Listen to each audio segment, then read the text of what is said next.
सियासी गलियारों में हलचल। यूपी में बसपा सुप्रीमो मायावती ने जारी की दूसरी लिस्ट। मैदान में उतारे 100 और उम्मीदवार।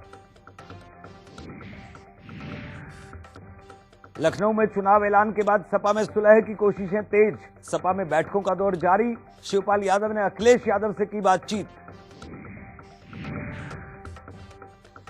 सूत्रों के हवाले से बड़ी खबर, शाम तक मुलायम अखिलेश कर सकते हैं ज्वाइंट पीसी। मुलायम आवास पर भी हुई बैठक।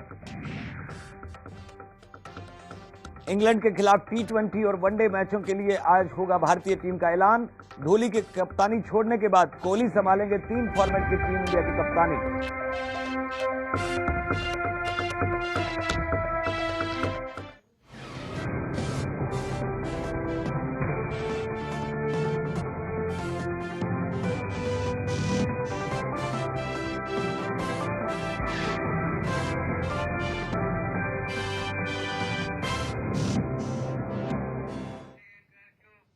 नमस्कार, मैं हूं संजय मुदगिल। उत्तर प्रदेश स्पेशल में आपका स्वागत है। यूपी विधानसभा चुनाव के लिए बहुजन समाज पार्टी ने 200 प्रत्याशियों को मैदान में उतार दिया है। बसपा ने आज 100 और प्रत्याशियों के नामों का ऐलान किया। इस दूसरी लिस्ट में कानपुर नगर, कानपुर देहात और उन्नाव के प्रत्याशियों के नाम शामिल हैं। बता दें कि गुरुवार को भी बसपा ने 100 उम्मीदवारों का ऐलान किया था।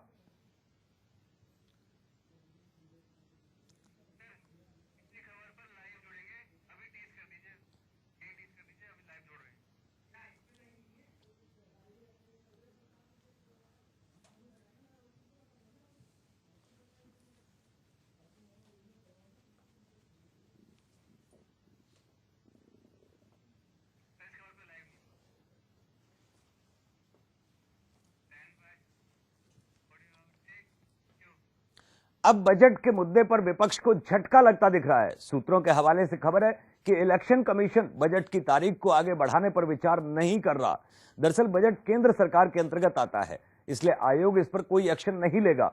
आपको बता दें कि पिछली सरकार ने विधानसभा चुनाव के मद्देनजर परंपरा से हटकर एक आम बजट 16 मार्च को पेश किया था।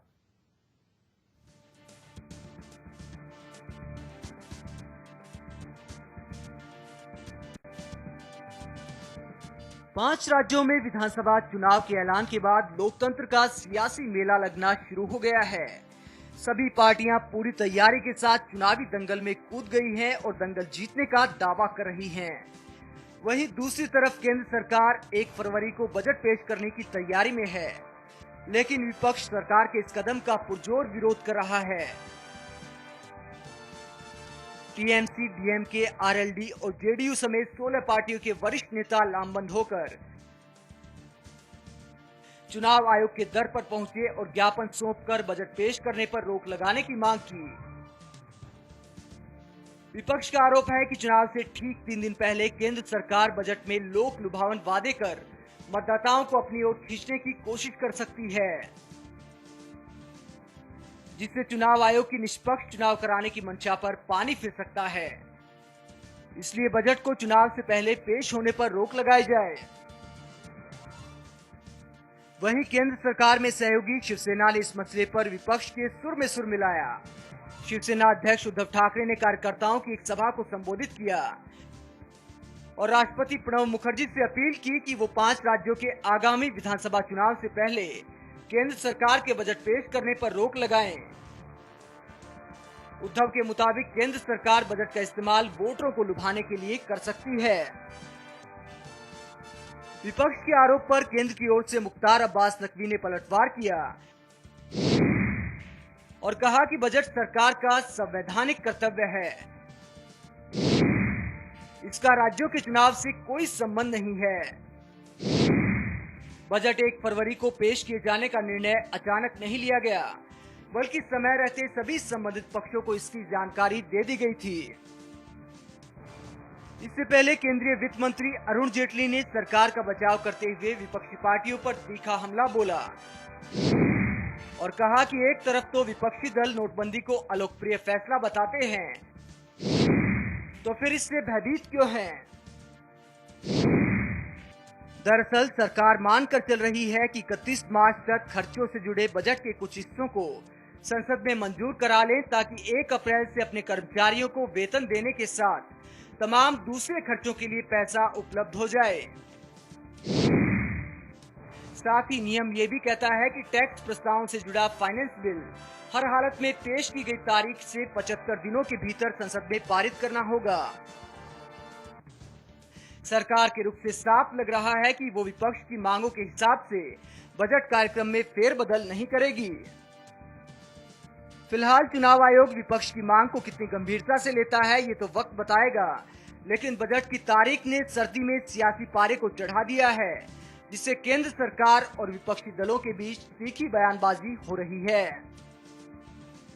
ओके इंडिया के लिए राकेश चौधरी की रिपोर्ट। इसी बीच एक बड़ी खबर आ रही है लखनऊ से।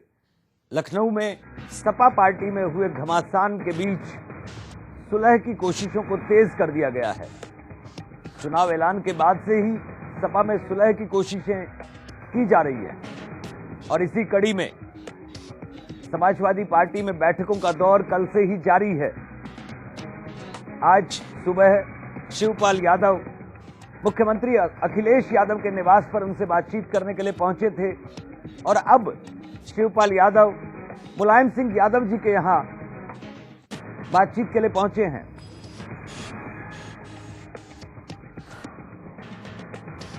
इसी मामले को लेकर हमारे सहयोगी संवाददाता योगेश पांडे लखनऊ से हमारे बीच जुड़ रहे हैं।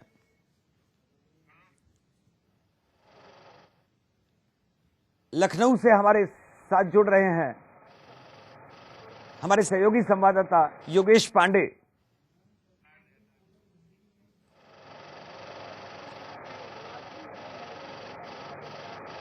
जी योगेश। जी बिल्कुल संजय, बता दें जिस तरह से कल से लगातार सुलह का दौर जारी है, जिस तरह से बैठकों का दौर जारी है। कल मुलायम सिंह यादव सुबह सुबह ही निकल जाते हैं दिल्ली और दिन भर दिल्ली में बैठक करते हैं। उसके बाद जो है शाम को जब आते हैं आवास पर, तो आवास पे लगभग 3.5 से 4 घंटे बैठक चलती है और रात 12 बजे तक बैठक चलती है। लेकिन बैठक का निर्णय क्या है आखिर ये किसी को नहीं पता चल पाता है। और सुबह होते ही अमर सिंह पहुंचते हैं नेताजी से मिलने और उधर अखिलेश यादव जैसे ही अपने सरकारी आवास 5 कालीदास मार्ग पर पहुंचते हैं, वहाँ शिवपाल यादव उनसे मुलाकात करने पहुंचते हैं और अखिलेश यादव से मुलाकात करने के बाद फिर इधर नेताजी के आवास 5 विक्रमादित्य मार्ग पर शिवपाल यादव पहुंचते हैं और मुलाकात करके अपने आवास के लिए जाते हैं। फिर दूसरी मुलाकात करने के लिए इस समय अंदर शिवपाल यादव मौजूद हैं नेताजी के आवास पे और साथ ही साथ गायत्री प्रजापति भी मौजूद हैं। सुलह का दौर जारी है। आखिर निर्णय निकल करके आता है ये कहना अभी मुश्किल हो पाना होगा, लेकिन जिस तरह से टिकट बंटवारे को लेकर के समाजवादी पार्टी में घमासान जारी है, इसको लेकर के क्या निर्णय आता है ये भी देखने वाली बात होगी। जी योगेश, तो आप वहां पर मौके पर मौजूद हैं, किस तरह के कयास लगाए जा रहे हैं इस मामले को लेकर? देखिए संजय, जिस तरह से समाजवादी पार्टी में घमासान जारी है, 2 खेमों में बटी हुई है इस समय समाजवादी पार्टी।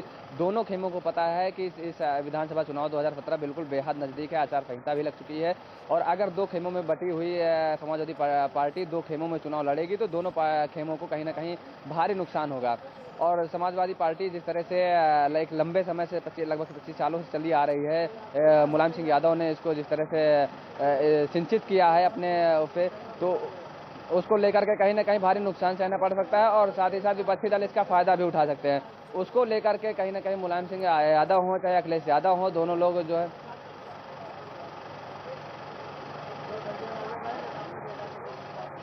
जी योगेश, कुल मिलाकर चाहे मुलायम सिंह यादव हुए या अखिलेश यादव हुए, दोनों को ये बात समझ में आ रही है कि अगर ये अंतर्कलह और लंबी चली तो उसका नुकसान चुनाव में सहना पड़ सकता है और सुलह की कोशिशें लगातार तेज होती जा रही हैं। उत्तर प्रदेश में समाजवादी पार्टी के अंतर्कलह का मामला काफी बढ़ गया था, लेकिन अब सुलह की कोशिशें काफी तेज होती नजर आ रही हैं। बार बार बैठकों का दौर जारी है, प्रयास किए जा रहे हैं कि सुलह की जाए और इस मामले का निपटारा हो ताकि चुनाव में पूरी तरीके से समाजवादी पार्टी अपना जोर शोर के साथ पब्लिक के बीच जा सके। और अब बढ़ते हैं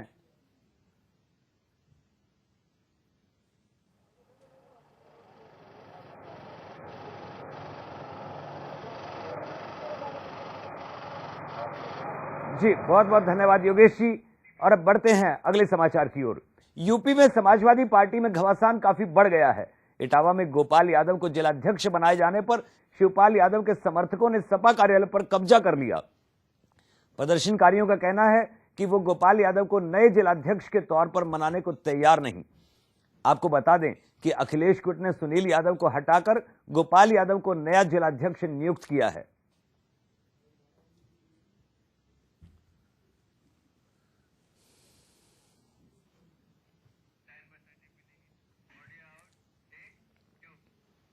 यूपी विधानसभा चुनाव में बड़े जोरशोर के साथ शिवसेना अपने 250 उम्मीदवार को मैदान में उतार रही है, जिसका ऐलान आज इलाहाबाद में शिवसेना के प्रदेश अध्यक्ष ठाकुर अनिल सिंह ने किया।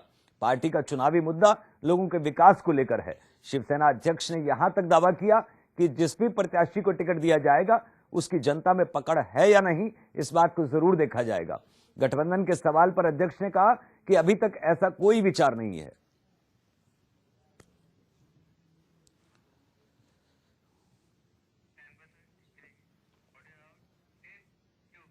रामपुर में केंद्रीय मंत्री उमा भारती बेटी बचाओ बेटी पढ़ाओ कार्यक्रम में पहुंची, जहां उन्होंने बच्चियों को सम्मानित किया। इस मौके पर भाजपा के सभी पदाधिकारी मौजूद रहे। कार्यक्रम के बाद उमा भारती ने पत्रकारों से बातचीत की। चुनाव के सवाल पर उमा भारती ने कहा कि मीडिया वालों ने ही हमारी पार्टी को बता दिया कि हमारी सरकार आने वाली है, तो मैं क्या बताऊं। समाजवादी पार्टी पर उमा ने हमला करते हुए कहा कि मुझे दुख है कि ऐसी मानसिकता वाले लोगों ने भी यूपी पर राज किया। देखिए, आप ही लोगों ने हमें बता दिया कि हमारी सरकार बनने वाली है। भारतीय जनता पार्टी के नेता तो बाद में बताएंगे, पहले तो मीडिया ने ही अपने सर्वे में दिखा दिया कि उत्तराखंड और उत्तर प्रदेश दोनों में हमारी सरकार बन रही, हम पूर्ण बहुमत की हो रही। तो असलियत तो आपने ही दिखा दी है हमको। अच्छा, ऐसे में बसपा की जरूरत पड़ी भाजपा को तब? नहीं, हमें जरूरत नहीं पड़ेगी, आपने हमें बता दिया। हमें मन में आप जिस व्यक्ति से पूछ रहे हैं ना, वो तो वैसे भी सुपर कूल कॉन्फिडेंस बताया जाता है मुझे कि मैं सुपर कूल कॉन्फिडेंट रहती हूँ, तो मैं तो वैसे भी super cool confident person declared हूँ। इसलिए मुझसे तो अगर का सवाल ही नहीं होता है, जो होता है पक्का होता है कि हमारे। यूपी के बहराइच में बीजेपी सांसद योगी आदित्यनाथ एक कार्यक्रम में सपा पर जमकर निशाना साधा। आदित्यनाथ ने कहा कि बाप बेटे की लड़ाई में पूरा प्रदेश तबाह हो गया है। साथ ही उन्होंने कहा कि एक राजनीतिक नौटंकी है जिसके 25 करोड़ की आबादी को परेशान कर रखा है। के विवाद में पूरा प्रदेश तबाह हो रहा है। पारिवारिक विवाद ने 25 करोड़ की आबादी को परेशान करके रख दिया है। वास्तव में एक नोरा कुश्ती है। अपनी विफलताओं से जनता का ध्यान हटाने के लिए एक पारिवारिक विवाद खड़ा करवाया गया है, जिससे जनता मूल मुद्दों से उसका ध्यान हट सके। बीजेपी सांसद विनोद कुमार सोनकर ने बयान दिया है कि बीजेपी बिना सीएम उम्मीदवार के यूपी में चुनाव लड़ेगी। सोनकर ने विपक्षियों पर निशाना साधते हुए कहा कि बीजेपी कार्यकर्ताओं की पार्टी है, यहां अन्य दलों की तरह कोई चाचा भतीजा बेटा बेटी मुख्यमंत्री नहीं बनेगा। अगर कोई मुख्यमंत्री बनेगा तो बीजेपी कार्यकर्ता ही बनेगा। कार्यकर्ताओं की पार्टी है, यहाँ कार्यकर्ता चुनाव लड़ता है। ये बात मैं आपको विश्वास दिला सकता हूँ कि अन्य दलों की तरह कोई चाचा भतीजा बेटा बेटी मुख्यमंत्री नहीं बनेगा। यहाँ मुख्यमंत्री अगर बनेगा तो भारतीय जनता पार्टी का कोई कार्यकर्ता। 5 राज्यों में विधानसभा चुनाव की घोषणा के बाद जनपद में आचार संहिता लग गई, लेकिन उसका पालन कितना हो रहा है, इसकी बानगी देखने को मिली यूपी के गाजीपुर में, जहां सरकारी महकमों में खुलेआम आचार संहिता की धज्जियां उड़ाई जा रही हैं। गाजीपुर के स्वास्थ्य विभाग में चलने वाली एम्बुलेंस, जिसे समाजवादी एम्बुलेंस के नाम से जाना जाता है, यह एम्बुलेंस आज भी समाजवादी पार्टी का गुणगान करती नजर आ रही है। इतना ही नहीं, उत्तर प्रदेश परिवहन निगम की लोहिया बसें भी सपा का गुणगान कर रही हैं और जिला प्रशासन इनको लेकर अभी तक अपनी आंखें मूंदे बैठा है। वहीं जब इस बारे में जिलाधिकारी से जानने का प्रयास किया गया तो उन्होंने कहा कि इस मामले में संज्ञान लेकर कार्रवाई की जाएगी। यदि कोई भी चिन्ह यदि किसी तरीके से किसी पार्टी का प्रचार प्रसार के तौर पर उपयोग हो रहा है, सामने आ रहा है, तो बिल्कुल उस पर कार्रवाई की जाए। जो भी है, यदि कोई किसी तरीके से भी पार्टी के प्रचार प्रसार की सामग्री होती है तो उस पर नियमों के अनुकूल कार्य किया जाएगा। यूपी के सीतापुर में आचार संहिता के बाद जिला प्रशासन ने सख्त रुख अपनाया है। प्रशासन द्वारा NH 24 पर गाड़ियों की चेकिंग की गई और अफसरों की गाड़ियों में लगी अवैध नीली बत्ती को उतारकर उनका चालान कर दिया गया। बता दें कि काफी दिनों से सीतापुर के साथ कई जनपद में अफसर न सिर्फ अवैध तरीके से गाड़ियों में नीली बत्ती लगाकर घूम रहे थे, लेकिन आचार संहिता लगने के बाद बत्ती वाला रौब उन्हें महंगा पड़ गया।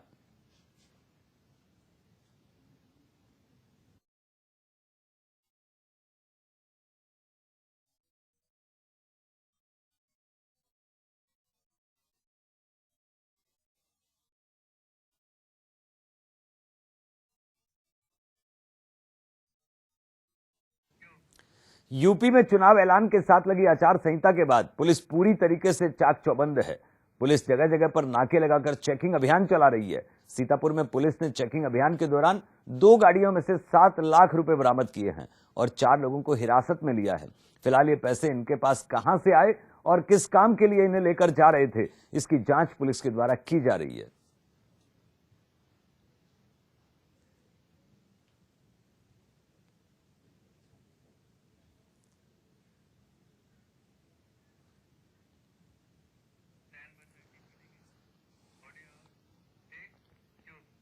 यूपी के कन्नौज में एक 14 साल की नाबालिग की हत्या कर शव को उसी के घर में फांसी पर टांग दिया। हत्या की वजह प्रेम प्रसंग का मामला जताया जा रहा है। मृतका के परिजनों का आरोप है कि पड़ोस के 4 लोगों ने नाबालिग को घर में अकेला पाकर उसकी हत्या कर दी, जिसके बाद उसे फांसी पर लटका दिया। फिलहाल पुलिस ने आत्महत्या का मामला दर्ज कर लिया है और मामले की जांच की जा रही है।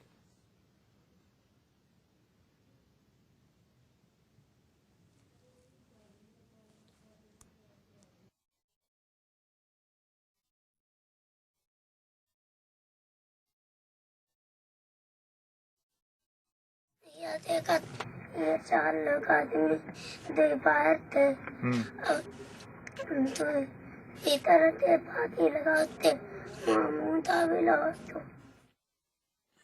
हाँ, ये कल शाम को घटना हुई है 8:30 और 10 के बीच में, जैसा बताया। पर 15 साल की लड़की थी और उसने, अब चूंकि परिस्थितियां क्या कहती है तो बाद में विवेचना के बाद ही पोस्टमार्टम में आएगा, लेकिन उसने साड़ी से अपने उसमें कमरे में घर में फांसी लगा ली थी। अच्छा, उसके माँ बाप का कहना उस समय घर में नहीं था, माँ और बाप दोनों खेतों पे थे शायद, और एक छोटा भाई था, छोटी बहन थी। उन्होंने तो उसके बारे में कुछ जो है ज़्यादा देखा नहीं। फिलहाल इस बुलेटिन में बस इतना ही। देश और दुनिया की तमाम खबरों के लिए देखते रहिए ओके इंडिया। नमस्कार।